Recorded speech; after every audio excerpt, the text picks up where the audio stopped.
जनवरी 2014 को मुरादाबाद जिले के गुरेठा गांव में दो व्यक्ति पहुंचे। उनमें से एक की गोद में एक बच्चा था। वह बोला, तीर्थंकर महावीर मेडिकल कॉलेज में मेरी पत्नी ने एक बेटी को जन्म दिया था। बच्ची मर गई है, अब इसे दफनाना है। दफनाने के लिए हमें फावड़ा चाहिए। हमें शमशान बता दो, इस बच्ची को हम वहाँ दफना देंगे। ऐसे दुख में लोग हर तरह से सहयोग करने की कोशिश करते हैं, इसलिए फावड़ा आदि लेकर गांव के कई लोग उन दोनों के साथ गांव के पास ही बहने वाली गांगन नदी की ओर चल दिए। गांव का एक आदमी दुकान से बच्ची के लिए कफन भी खरीद लाया। गांगन नदी के आसपास के गांव के लोग अपने प्रियजनों का अंतिम संस्कार नदी के किनारे स्थित शमशान में करते थे, इसलिए वे भी बच्ची को कफन में लपेटकर नदी की तरफ चल दिए। नदी किनारे पहुंचकर गांव के एक आदमी ने बच्ची की लाश को दफनाने के लिए गड्ढा भी खोद दिया। वह उसे दफनाने ही वाले थे कि उसी समय बच्ची रोने लगी।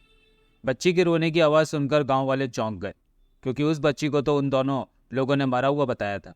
बच्ची के जीवित होने पर उसके पिता और साथ आए युवक को खुश होना चाहिए था, लेकिन वह घबरा रहे थे। उनके चेहरे देखकर गांव वालों को शक हो गया। वे समझ गए कि कुछ ना कुछ गड़बड़ ज़रूर है।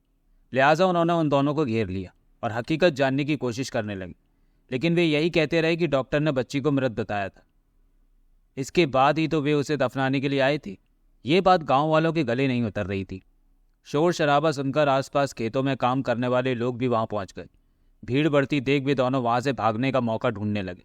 लोगों ने उन्हें दबोच लिया और उसी समय पाकबड़ा थाने में फ़ोन कर दिया। सूचना पाकर थाना प्रभारी तेजेंद्र यादव सब इंस्पेक्टर सहदेव सिंह के साथ शमशान घाट पहुंच गए। उन्होंने दोनों लोगों से पूछताछ की तो एक ने अपना नाम राजेश और दूसरे ने दिनेश बताया। उन्होंने जब बच्ची को देखा तो वह जीवित थी। वह 5-6 दिनों की लग रही थी। पता चला कि वह राजेश की बेटी है और दूसरा युवक उसका साला है। पास में ही तीर्थंकर महावीर मेडिकल कॉलेज था। पुलिस ने उस बच्ची को अविलंब मेडिकल कॉलेज में भर्ती करा दिया, जिससे कि उसकी जान बच सकी। डॉक्टरों ने जब उस बच्ची को देखा तो वे चौंक गए, क्योंकि वह बच्ची वहीं पैदा हुई थी और उसकी माँ उस समय वहीं भर्ती थी। डॉक्टरों ने पुलिस को बताया कि बच्ची को उसका पिता राजेश जीवित अवस्था में ही ले गया था। उसके मरने का तो सवाल ही नहीं है। मामला गंभीर लग रहा था, इसलिए थाना प्रभारी ने यह सूचना नगर पुलिस अधीक्षक महेंद्र यादव को दे दी। उधर डॉक्टरों ने भी बच्ची को आईसीयू में भर्ती करके इलाज शुरू कर दिया। नगर पुलिस अधीक्षक महेंद्र भी थाना पाकबड़ा पहुंच गए।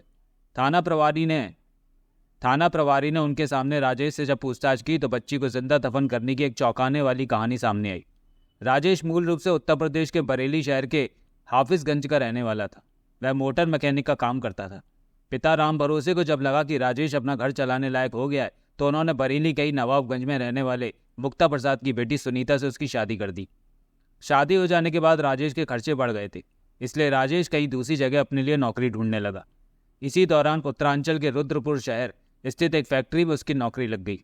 उस फैक्ट्री में बाइकों की चेन बनती थी। कुछ दिनों बाद राजेश पत्नी सुनीता को भी रुद्रपुर ले गया। वहां हंसी खुशी के साथ उनका जीवन चल रहा था। इसी दौरान सुनीता गर्भवती हो गई। इससे पति पत्नी दोनों ही खुश थे।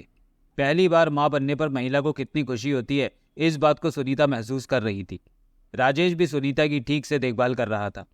सुनीता को 7 महीने चढ़ गए। अब सुनीता को कुछ परेशानी होने लगी थी, क्योंकि डॉक्टर ने भी सुनीता को कुछ एहतियात बरतने की हिदायत दे रखी थी। सावधानी बरतने के बाद भी अचानक एक दिन सुनीता को प्रसव पीड़ा हुई। जिस डॉक्टर से सुनीता का इलाज चल रहा था, राजेश पत्नी को तुरंत उसी डॉक्टर के पास ले गए। सुनीता का चेकअप करने के बाद डॉक्टर ने स्थिति गंभीर बताई, क्योंकि सुनीता के पेट में 7 महीने का बच्चा था। यदि वह 8 साढ़े 8 महीने से ऊपर का होता तो डिलीवरी कराई जा सकती थी। समय से 2 महीने पहले डिलीवरी कराना उस डॉक्टर की नज़रों में मुनासिब नहीं था। ऐसी हालत में सुनीता को किसी अच्छे अस्पताल या नर्सिंग होम में ले जाना ज़रूरी था। रुद्रपुर में कई नर्सिंग होम ऐसे थे जहां सुनीता को ले जाया जा सकता था, लेकिन वे महंगे होने की वजह से राजेश के बजट से बाहर थे। लिहाजा वह पत्नी को लेकर मुरादाबाद आ गए और उसे तीर्थंकर महावीर यूनिवर्सिटी के मेडिकल कॉलेज में भर्ती करा दिया। वहां 4 जनवरी 2014 को सुनीता ने एक बेटी को जन्म दिया। बच्ची 7 महीने में पैदा हुई थी, इसलिए वह बेहद कमज़ोर थी। उसे इंक्यूबेटर में रखा जाना बहुत ज़रूरी था, लेकिन मेडिकल कॉलेज में जो इंक्यूबेटर थे उनमें पहले से ही दूसरे बच्चे रखे हुए थे। ऐसी स्थिति में मेडिकल कॉलेज के joint director doctor Vipin Kumar Jain ने राजेश को सलाह दी कि वह अपनी बच्ची को किसी अन्य नर्सिंग होम या अस्पताल या फिर दिल्ली ले जाए, क्योंकि बच्ची की हालत ठीक नहीं है। उधर इतनी कमज़ोर बच्ची को देखकर वार्ड में भर्ती मरीजों के तीमारदारों ने राजेश के मुंह पर ही कह दिया कि ये बच्ची बचेगी नहीं, और यदि बच भी गई तो पूरी ज़िंदगी अपंग रहेगी। लेकिन राजेश ने उनकी बातों पर ज़्यादा ध्यान नहीं दिया। बेटी की जान बचाने के लिए राजेश उसे लेकर मुरादाबाद के साईं अस्पताल पहुंचा। राजेश के साथ उसका साला दिनेश भी था। साईं अस्पताल में बच्ची को भर्ती करने से पहले 10,000 रुपये जमा कराने को कहा गया। उसके पास उस समय इतने रुपए नहीं थे। राजेश ने अस्पताल कर्मियों से कहा भी कि वह पैसे बाद में जमा करा देगा, पहले बेटी का इलाज तो शुरू करो, लेकिन उसके अनुरोध को उन्होंने अनसुना कर दिया। राजेश बेटी को हर हाल में बचाना चाहता था, इसलिए उसने अपने कई सगे संबंधियों और रिश्तेदारों को फ़ोन करके अपनी स्थिति बताई और उनसे पैसे मांगे, लेकिन किसी ने भी उसकी सहायता करने के बजाय कोई ना कोई बहाना बना दिया। राजेश बहुत परेशान हो गया था। ऐसी हालत में उसकी समझ में नहीं आ रहा था कि वह क्या करे। चारों ओर से हताश हो चुके राजेश के कानों में तीमारदारों के शब्द गूंज रहे थे कि बच्ची जिंदा नहीं बचेगी, और अगर बच भी गई तो विकलांग रहेगी। निराशा और हताशा के दौर से गुजर रहे राजेश ने सोचा कि जब बच्ची पूरी जिंदगी विकलांग रहेगी तो इसकी जान बचाने से क्या फ़ायदा, इससे अच्छा तो यही है कि यह मर जाए। इसके अलावा उसके मन में एक बात यह भी घूम रही थी कि यदि बच्ची नहीं मरी तो वह उसकी वजह से पूरी जिंदगी परेशान रहेगा।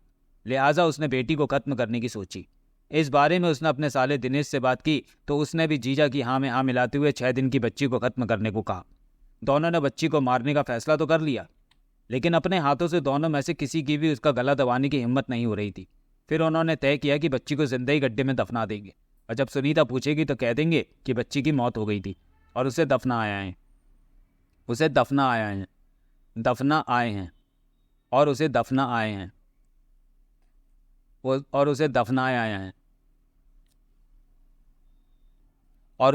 आए हैं। गड्ढा खोदने के लिए उनके पास कोई चीज़ नहीं थी, इसलिए वह फावड़ा मांगने के लिए गुरेठा गांव पहुंचे।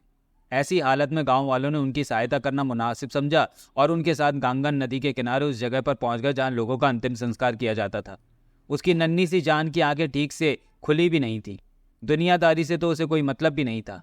माँ की गोद से पिता के मजबूत हाथों में वह इसलिए आई थी कि वह उसका इलाज कराएंगे, लेकिन उसे क्या पता था कि कन्यादान करने वाले हाथ ही उसे जिंदा दफनाने के लिए आगे बढ़ेंगे।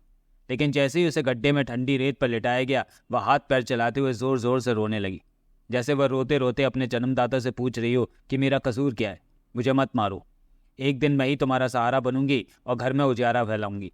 लेकिन उस समय पिता की संवेदनशीलता नदारद हो चुकी थी। अचानक बच्ची की आवाज़ सुनकर राजेश और दिनेश घबरा गए। वे सोचने लगे कि काश ये 2 मिनट और न रोती तो।